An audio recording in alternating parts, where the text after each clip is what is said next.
안녕하세요. 김동섭입니다. 8월 4일 아침 시작하도록 하겠습니다.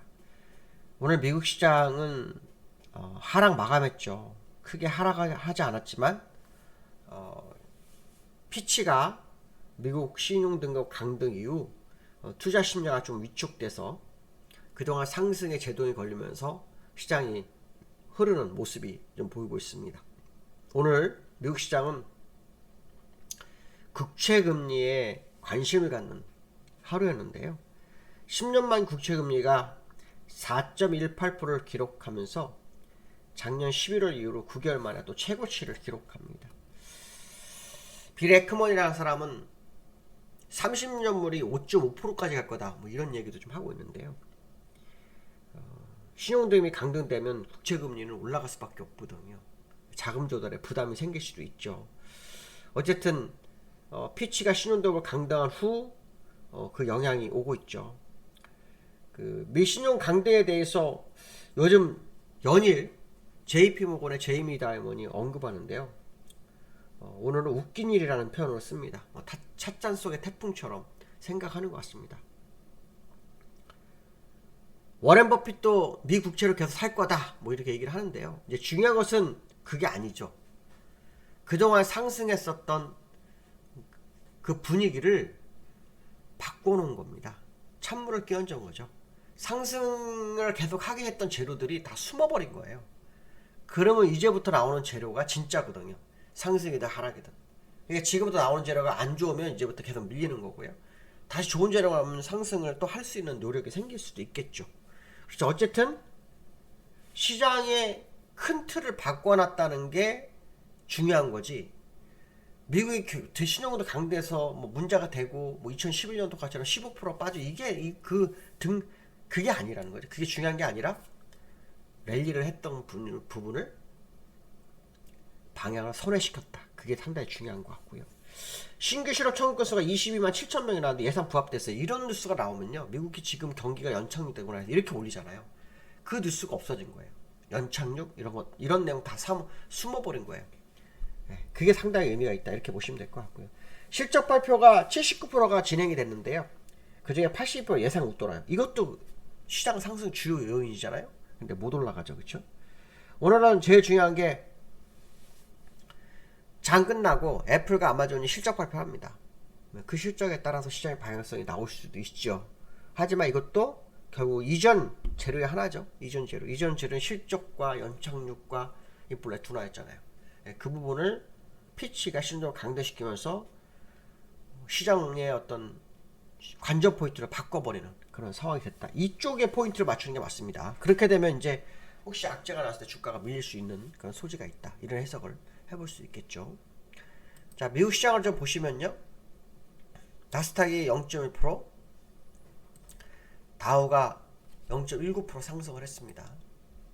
차트를 좀 보시면요, 중요한 자리에서 일단 내려왔기 때문에 이게 반전이 돼봐야 별게 없어요. 결국은 밀리는 쪽으로 갈 거다, 이렇게 보시면 되고요. 기술적으로는 완벽하게 우상향 쓰리봉이 맞춰졌는데, 이 우상향이 보통 경우는 이제 약간 가파르게 줬다가 완만하게 줬다가 눕다가 떨어지는 거거든요. 근데 지금 이거는 거의 뭐 완만하면서 누운 상태라 여기서는 쉽게 못 올라가죠. 여기서 악재가 나온 것도 의미가 큰데, 중요한 것은 뭐냐면 여기서 오늘 새벽에 뭐 0.1% 상승했다가 마이너스 0.4%, 4% 빠졌다가 마이너스 0.19% 빠진 걸 보면서 이거 뭔가가 있나, 이런 생각할 수 있겠지만 그렇게 생각하시면 안 되고요.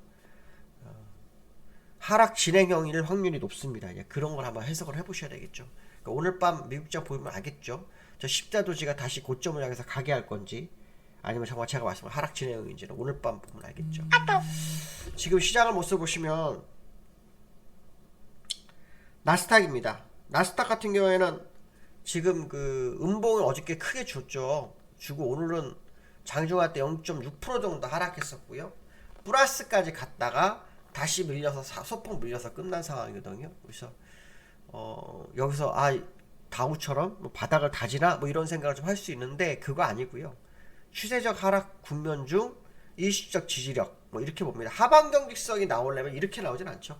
하방 경직성 나오는 자리가 있습니다. 자리가 있는데 지금 다우나 나스닥은 하반경 직선과는 좀 거리가 있는 시장의 움직임이 좀 있기 때문에 조금 더 시간을 두고 보셔야 된다. 앞에서 말씀드린 것처럼 시장의 이슈가 바뀐 거, 그게 국가신용등급이었다라는 겁니다. 그것 때문에 시장이 문제가 될 수도 있기 때문에 향후 어떤 흐름이 어떤 식으로 흘러가는지를 확인해 볼 필요성이 있겠다, 이렇게 말씀드릴 수 있을 것 같고요. 두 번째는 원달러가 다시 달리나. 이게 원달러가요, 국채의 영향을 받기 시작했습니다. 그래서 아까 10년물 만기가 4.1918%까지 올랐다고 했잖아요. 작년 11월 이후로 최고치가 됐는데, 그렇지 않아도 지금 금리가 계속 고공행진하는데 거기에 휘발유를 뿌린 상황이 돼버린 거죠. 그래서 아까 말씀 비레크먼 같은 에크먼이나 그 펀드 매니저도 30년물 5.5%, 30년물이 5.5%면요 10년물은 이 4%대보다 한참 더 올라갈 수 있죠. 그러니까 이런 부분들이 좀 있는 상황이죠. 그래서 원달러가 지금 그 21선과 5일선 골드크로스가 났죠. 골드크로스 났습니다. 그리고 60일선에서 걸쳐있죠. 지금 60일 걸쳐있고 조금 더 올라가서 1305원 정도 되면, 1305원이 되면 완전히 길을 열릴 수 있다는 거죠. 특히 원달러는 어제 잠깐 말씀드렸는데 금리 인상이 키포인트예요. 근데 지금 금리 인상은 거의 막 빠지잖아요. 근데 원달러가 안 빠져요. 그거는 이제 제가 말씀드렸는데 엔화하고 관련 있을 확률이 높아요. 엔화를 원엔으로 해서 우리나라 나가질 않아요. 대부분은 원달러로 가죠. 원달러에서 다시 엔화로 들어가죠. 그렇게 될 수 있기 때문에 원달러에서 나갈 수 있는 돈이 지금 제법 많은 수요가 있는 거죠. 그로 인해서 시장이 심리적으로나 여러 가지 상황으로 좀 부담스러워진 거죠. 그러니까 환율이 이번에 올라가게 되면 제가 지난번에 제시했던 환율이 나올 수도 있어요.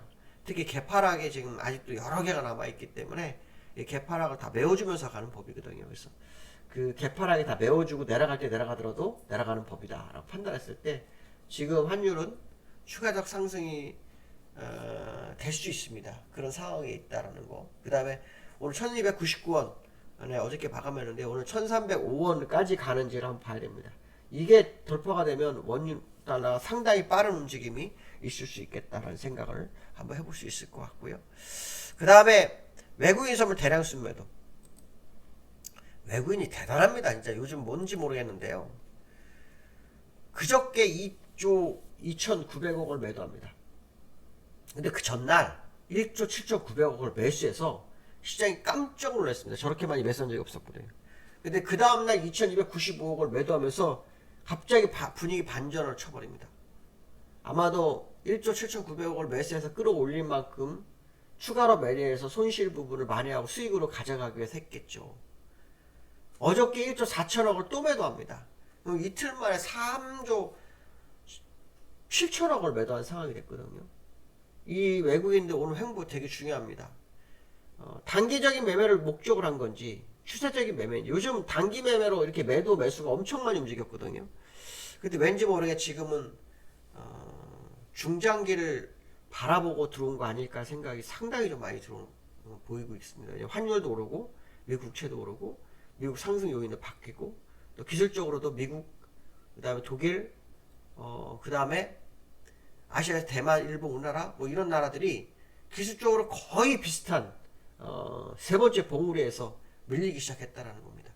그런 부분들 보면 지금의 외국인 선물 매도를 그냥 쉽게 지나칠 상황은 아닌 것 같다. 특히 기관 어저께 현물 6,600억, 그저께 6,800억 매도가 좀 점점 강해지고 있는 기관의 모습이 나오고 있거든요. 그래서 수급적으로도 상당히 시장이 불안한 상태에서 선물마저도 밀어내는 모습이 상당히 부담으로 다가오는 상황이라 이 외국인의 선물을 주의 있게 볼 필요성이 있겠다, 이렇게 말씀드릴 수 있을 것 같습니다. 오늘 여기까지 하겠습니다. 감사합니다.